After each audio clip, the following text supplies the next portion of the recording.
Reclaim your life, discover inspiring stories, practical tools, and the path to true happiness. This is Reclaim Your Life with Irina. Let's begin the journey.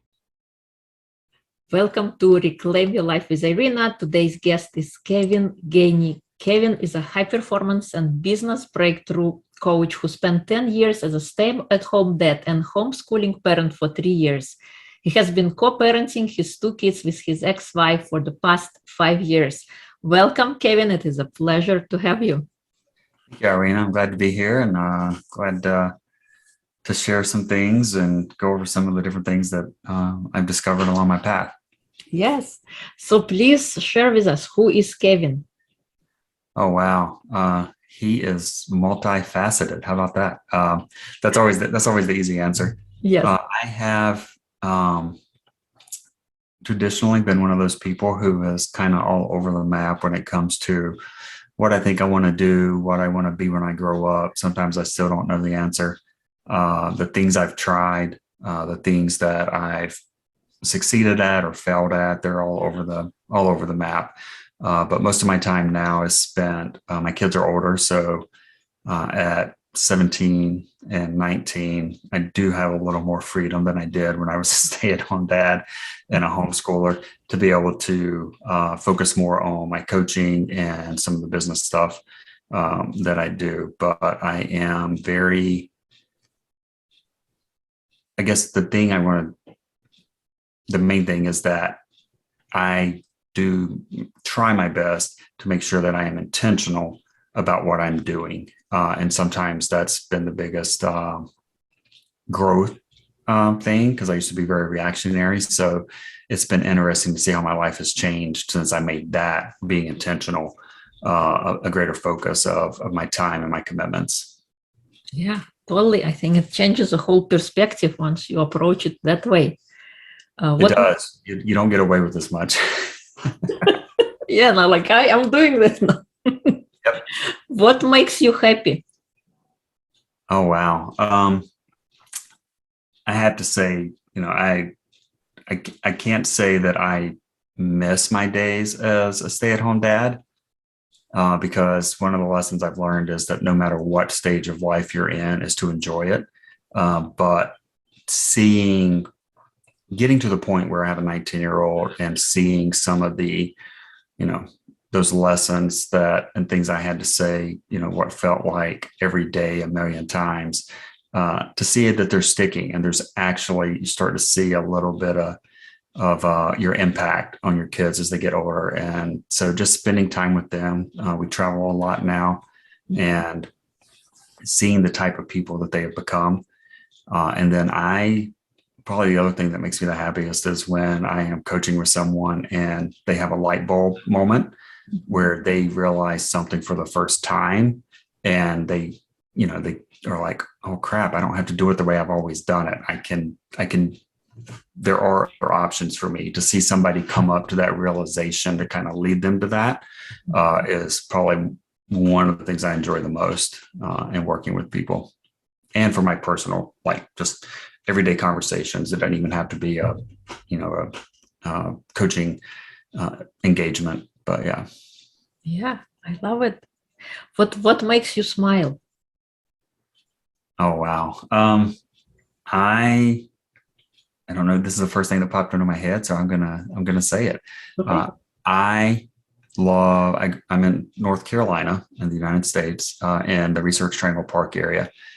I love college basketball, and today they have a lot of the sports sites have started writing, hey, what are the college teams looking like for this next season? And so just reading that this morning, I'm like, I get giddy with excitement, because I'm like, oh yeah, I mean, I got to wait till November to actually see anything. But just that anticipation between now and then, that makes me smile. And a good, a good meal with friends, and a good live music show, which is, I'm just now getting around to going back to a lot of those, just because of, what's been going on in the world the last couple of years kind of squelched a lot of that. So, yeah. What's your favorite music or music show? I like all kinds of music. Probably the shows that I would call them more, they were I mean, granted, I was in college in the early 90s. And so it's those college bands like Toad the Wet Sprocket uh, is one. And then there's some other ones that, I've seen all these different bands, and just to see how they've changed and grown over the last 30 years is it's interesting to see them play. But I will pretty much, if anybody has a ticket and they're like, hey, I can't go, do you want to take my ticket? I will go to pretty much any show that's live, just to see people perform and do what it is that they love, and to do it at a high level. I thoroughly enjoy that. Yeah, because you come alive as you sing. You are in the body. You get to Absolutely. experience that. Absolutely. What makes your heart sing? I think it is that the service aspect of coaching. I mentioned those aha moments, or those breakthrough light bulb moments, as I call them, like where people are like, they come to a stop and they realize that things can be done differently and they can be intentional about their lives. And so helping somebody, once they've come to that realization, then is to create a plan for what they want their life to look like, and then to build the habits into their daily routines and into their lives that will make that plan a reality. I love doing that. I love doing that for a day job. I love doing that as a side gig. I love doing that with my coaching clients. That's what I love to see, is just people go from that light bulb moment to a solid plan to daily habits, and then making those goals their reality. Totally. Yeah, that's incredible as you see as they come in, and then how they change, and it's all in front of your eyes. Yeah, and every single time, again, whether it's an official coaching engagement or just a random conversation with people, I learned something about myself that I could be doing differently, could be doing better, should stop doing, should start doing. So there's always a lot of introspection too, and I think that's because our stories are all intertwined. And so when I see, I'm not just, we teach what we most need to hear and what we most need to learn. And I can be a slow learner in some of these areas. So it helps to have that iterations and that continued reinforcement. Yeah. What makes you sad or angry? When somebody, person who breaks integrity, whether that's me with myself, or somebody breaks their word to themselves or to me. And probably the second thing after that would to see somebody who is just resigned and is not living up to the potential that they know they can live up to, not live up to my projection of their potential or their parents' projection or whatever. But if they're like, I really should do this, I'm like, well, why can't you? What's stopping you? Mm-hmm. And then, and usually those conversations, sometimes they lead to those light bulb moments. But seeing somebody that is just resigned to a life of mediocrity, when you can tell in a short conversation with them that there is a seed inside of them that they just haven't watered it in a while. They just haven't nurtured it, and it's making them unhappy. And so that makes me like, it makes me hurt for people. Mm-hmm. Mm-hmm. And what is your number one personal superpower? Oh, wow.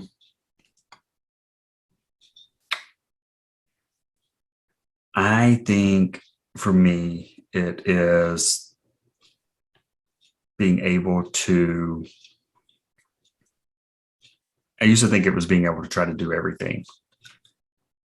I've realized through a lot of trial and error and hard earned lessons that it is being able to discern what it is that I want to do, and the difference between what would be nice to do and what is essential to do to be able to get to whatever the result is that I want, whether that's my physical health, my financial goals, my relationship goals, being able to kind of separate there's a old saying, like the wheat from the chaff, like separate the good parts from what's not good. And, like the enemy of the best is the good. So being able to separate those and say, okay, this is what I should be working on now. And that wasn't always my superpower. My superpower used to be this delusion that I could do it all and I could do a great job at all of it. So I ended up being like a jack of all trades, master of none. But now it's like, okay, yeah, I only have so much time and energy on this earth. So I need to be very judicial in what I want to put my time and energy towards. I think that's an incredible skill to have, and I applaud you for having it. Thank you. Being able to discern and knowing that this is it, this is what I got to do. Yeah. So please share your story with us. What was your aha moment, would you say? The last couple years have been full of aha moments, and you and I, we had the chance to come across some of these moments in the same room together and same Zoom calls together when we weren't in person. When we were taking some training for NLP and our breakthrough coaching and things like that. Probably for me, the aha moment though, when everything clicked, like I picked up over the last 3 or 4 years since my divorce, I picked up all these different things that I started to be able to see that there were these areas that I needed to work on myself, that the problem was not out there. It was not somebody else, that I created the situation that I was in, and I was therefore responsible for creating a better situation and becoming the type of person to get there. And made a lot of progress on that, a lot of growth, which is, anybody who's ever been through a divorce, I don't care how amicable it is, it is a crucible where you are hopefully purified by this fire that you're like, okay, this is what's important. But on Memorial Day of 2021, so a little over a year ago, I woke up one morning and let the dog out. And as the dog came back in, I closed the door and I felt something in my chest. And I'm like, that didn't feel right. And within a matter of moments, I thought I was having a heart attack. So went to the doctor. It took them almost 16 hours to figure out what was going on. And I'm lucky that I lived long and happened. So it ended up being aortic aneurysm that needed to be repaired. And, I always tell people, when you go to the hospital or any doctor on a major holiday weekend, and I don't mean any disrespect to people in healthcare, because hopefully whoever was in charge then would have saved my life. But there is sometimes this thought in the back of your mind of, man, I hope I don't get the B team. Like my situation required somebody who had a lot of experience at this one thing of repairing an aortic aneurysm. And I didn't want an intern or somebody else. Like I needed this one person. And luckily for me, that person was on call that weekend. And, I was rushed into a emergency open heart surgery. And I didn't know anything about it until like 6 days later, because I was out of it. They kept me kind of in a induced coma to let my body heal some.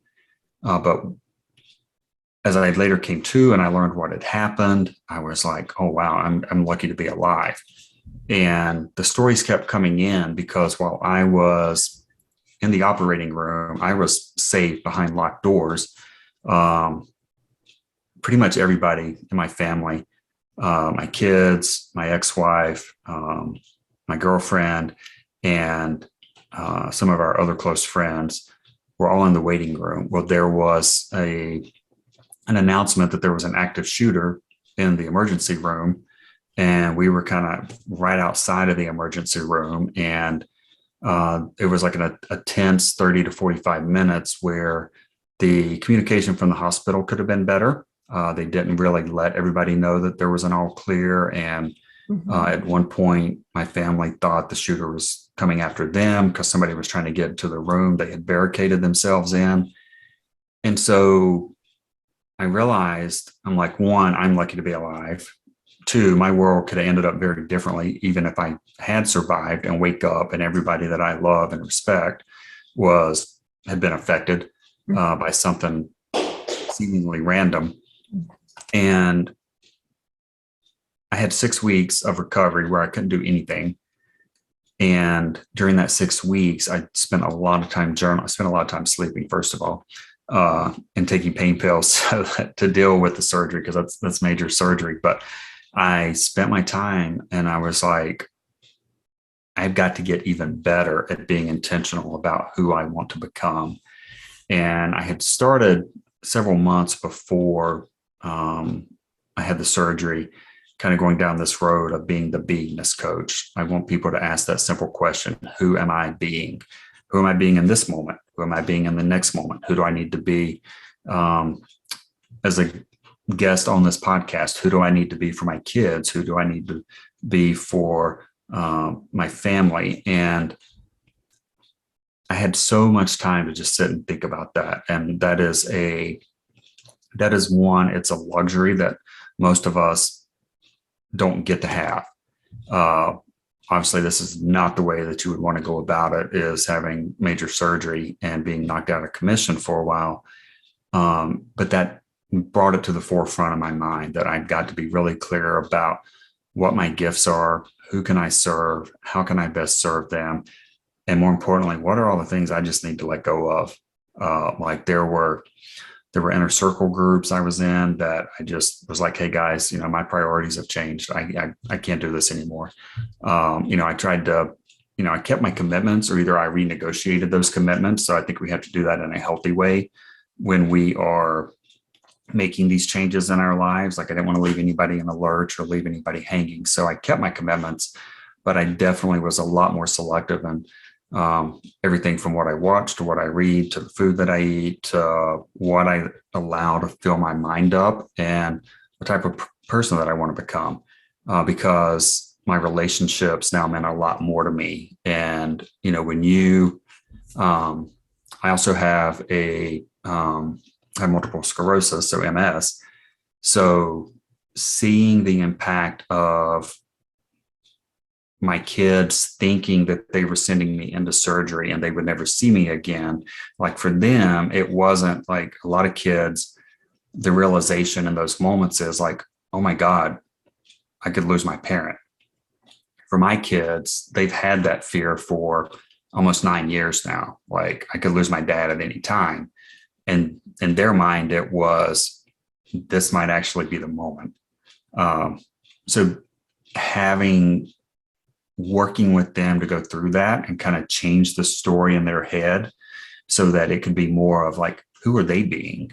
What do they want their life to look like? Like, let's celebrate that I'm still here and let's enjoy life, but let's also use that as motivation for what do you want to do with your life? Where do you want to go to school? Who do you want to help? Who do you want to serve? And it was very instrumental in doing that. But coming out of the surgery and 6 weeks of recovery, and I learned later that the day after, I came home on like a Tuesday.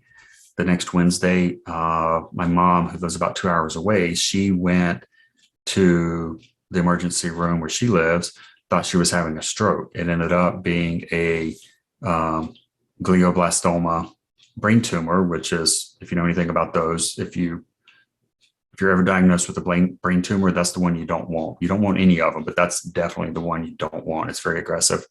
And so I come out of my own health scare and I go straight into this, helping my sister take care of my mom, for me remotely, as best I could, and making lots of trips and everything. So it was a year of nonstop, just opportunity after opportunity to grow and focus on, hey,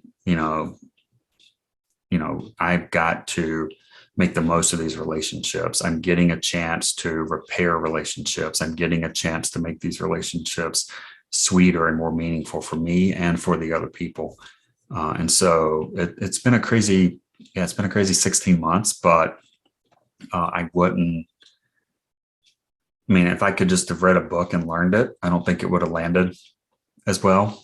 It wouldn't have meant as much. It wouldn't have been as impactful as what going through that experience and through that fire and that storm was able to change my perspective on how I deal with people, how I can still, like everybody, I can still be impatient. Nobody's perfect. We're all in a process. We're all growing. And one of the things we learned with the NLP stuff is we're all doing the best we can with what we have at the time. Because if we could do better, we would do better. And I just, will freely admit a lot of the things I just wasn't capable of doing it better at that time. And life had to like smack me around a little bit before I'm like, you know what, I definitely can do better and I will do better and I must do better. And so that's kind of been the story of the last couple of years that, especially the last 16 months of that have really changed my perspective on who I am, who I want to become, and why I'm here as a person. Wow. I think it's incredible. And I am grateful the fact that you are here today and you're in good spirits and you're able to share this wisdom. And it is so true. Doesn't matter like when you read books, it's the experience as the person you are becoming by going through the experiences that you get to feel in your body and you get to see and kind of embody it. And the lesson is learned better. And absolutely. You definitely don't forget it as easily. Yeah. So speaking of the lessons, what do you think are the three biggest lessons you experienced since your wake-up call? The first one is don't take anything for granted, ever. This is where I get emotional because we're not promised anything, and that's easy to say. But when you go through something like this, and then you go straight out of that and into, my mom passed away in the middle of May, so she made it right at 11 months with the brain tumor and everything. But you learn that you don't get those things back. Those moments are gone. And so, we always talk about like when you're raising kids, the days are long, but the years are short. And it's that way with all of our relationships, and it's the things that matter. So, it's not about the cars. It's not about the bank accounts. It's not about the jobs or the titles or any of that junk. It's, why are you here? Who do you want to become? And don't take the opportunities for granted that you're given.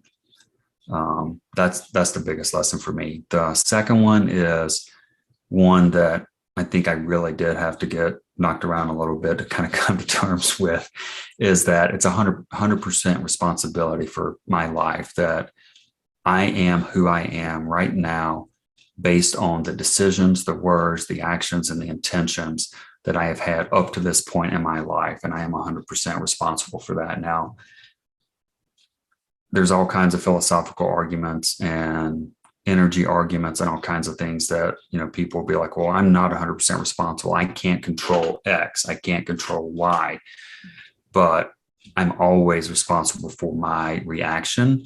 And I'm also responsible for what I attract into my life, whether that be, what happened with my health or what happened with my relationships, like a failed marriage. Like those are all things that I somehow created in my life based on the type of person that I was being. And that took me a while to come to grips with that. But as soon as I did, it was very freeing, because now I'm like, I get to change it. I get to create the life that I want, and I'm going to have a hell of a lot of fun doing it. And part of that is the third lesson. My internal dialogue has changed a lot over the last couple of years. And that's because, I know you know these sayings, but I get to repeat them so that I can embody them. Words do not describe our reality. They create it. So our brains are always listening. And so we need to make sure that what we're telling our brains and what we're telling our minds and our bodies are things that we want to see created in our reality. So, not taking anything for granted, taking 100% responsibility, and then controlling our words and our thoughts to create the reality that we want. That was all for somebody that grew up in the southeast of the United States in a very passive aggressive family. That was all new to me, because it's kind of like you grew up, your goal, if something went wrong, was to blame everybody else. It was always somebody else's fault. And it's like, there's a lot of people that all over the United States, but people in the southern part of the United States get, I think, called more passive aggressive, and for good reason. I'll own that. Those are kind of the big three lessons that I've learned. I love it. I think they're incredible, responsibility for your words and for your life, and especially the words. And I can relate, I think it's easy always to blame others. That's how we grew up. This is how our parents raised us, and that's how their parents raised us. So it's kind of, we get to change that story, the narrative, because we understand now, going through the training with you. Yeah. Get to implement it in our life. And I love your lessons. I think they're incredible and worthwhile. Thank you. What do you think was the smallest thing you've done that has had the biggest impact in your life so far? Probably the smallest thing that I've done, that I've been able to see the most results from, especially during the last 2 years, is simply asking that question: who am I being? Or the present tense, but then the aspirational tense of who do I want to be? Asking that consistently and not doing it just out of habit. Like, that was the backdrop on my phone, was the question, who am I being? So whenever I picked my phone up, I was confronted with that. Like, who am I being? Am I going to be the guy that just sits here and plays solitaire on his phone for 20 minutes while I'm waiting in line? Or am I going to, text my kids and tell them that I love them? Who am I being?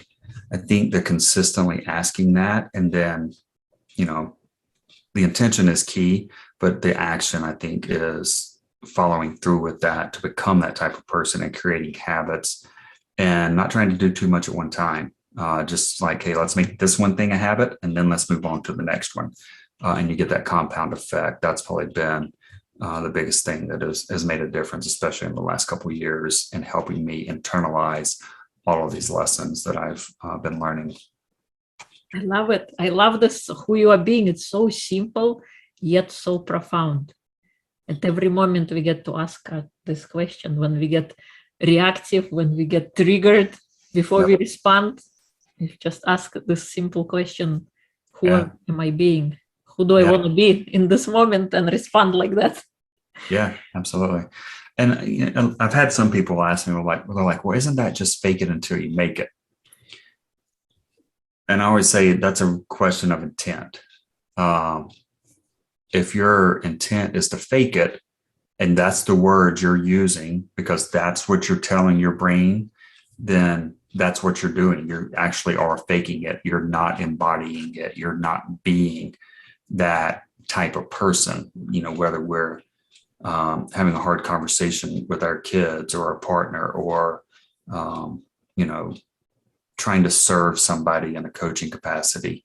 Who are we being? It's not, again, it comes down to the words you're using. Like, fake it till you make it. I'm like, okay, words are powerful. We know that. But if you can switch the words that you're doing, then it's not faking anything. It is becoming that person and embodying that beingness until you are the type of person who makes it, and you've made it, and you will continue to grow. Sometimes you get pushed back with these different lessons, but the other thing is to always, for me at least, is to always listen to, like, okay, well, it's an interesting way to look at it. Like, help me understand where you're coming with that. And, are there other things that we could try to to discuss or words we could use to, so that you don't think you're faking anything, but you're actually being that person. I think a very good point, because this is the common thing that we hear: fake it till you make it. Right. Right. And yeah, I think it's hard to make it when you're telling yourself that you're faking something. Yeah, it's like you're contradicting right there. Exactly. So our brains are always listening. Yes. What are some of the causes you're most passionate about?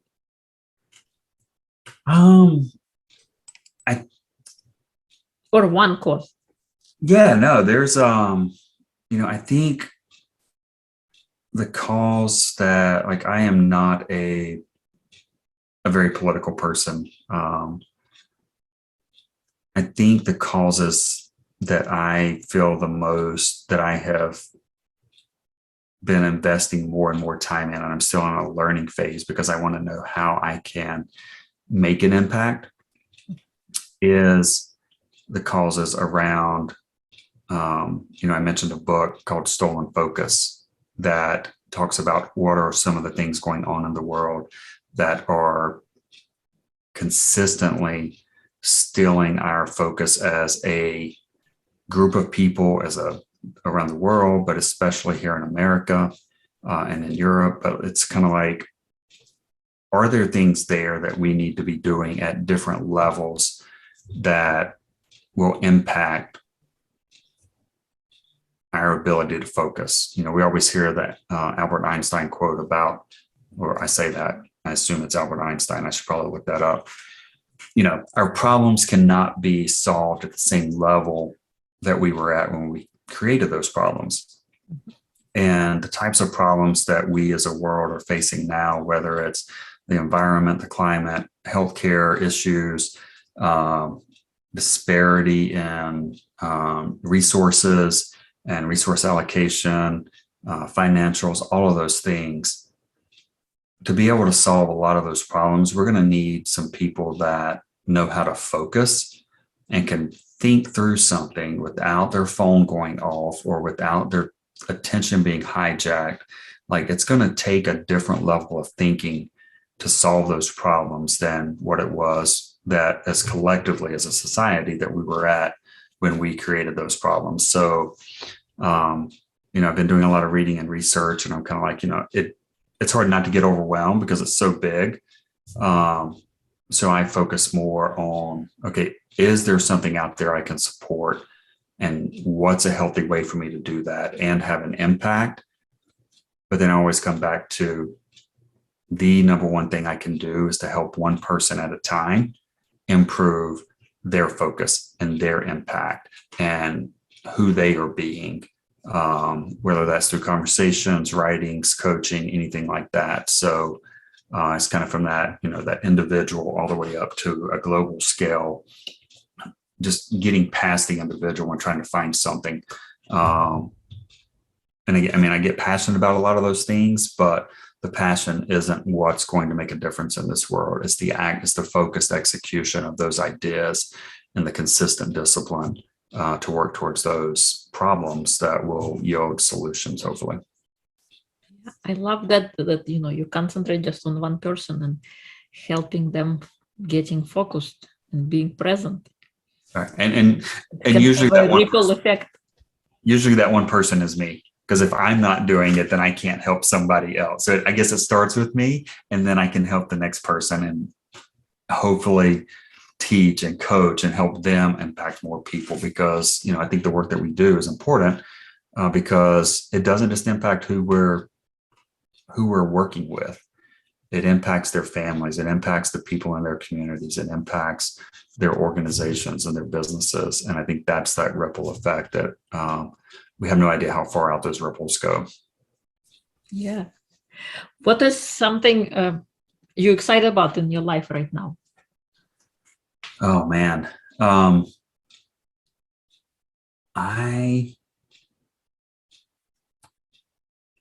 think it's that I took the last year off while I was helping my sister with my mom. And since my mom passed away, there's a lot of stuff to do with her estate and things like that. So I've kind of pulled back on the business aspect. I wasn't doing any marketing or writing or anything else. But that's changing, and so that's what I'm most excited about doing, is getting back into that business. I still do some software development for my day job. I still do that, enjoy it. I love solving those problems. I love the impact that we're having with the company that I'm working with. But I want more of that impact of coaching people and working with people and having those conversations that actually change lives and not just bottom lines. So that's what I'm the most excited about, is being judicial about what I choose to do and everything. So I love it. Thank you. If Thank you. people would love to find you or learn more about you, where would they go? Probably the easiest place is kevingainey.com. So just Kevin Gainey, GAINEY.com. My email is kevin@kevingainey.com. And that's probably the easiest way. From there, you can get to all the other things. I'm on, all the different platforms. If it's more of a professional basis, I'm definitely on LinkedIn also, but Instagram and Facebook, and less so on Twitter. But you can get to all that through the website. Yeah, awesome. Is there anything that I haven't asked that you want to share? I'm just grateful I get to do this with you, and hopefully something that I've said has, no matter how subtle or how big, but somebody somewhere is listening to this and is having a light bulb moment, or even just a simple affirmation of something else they've already heard.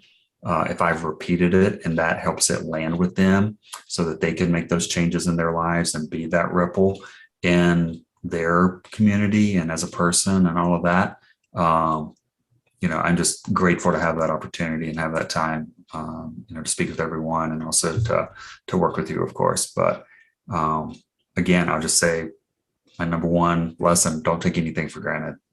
Just go out there and be intentional about who you want to be, and enjoy it. Thank you. I love that lesson. Thank you. Thank you for listening to Reclaim Your Life. We'll be back with you next week. Awesome. Thank you so much.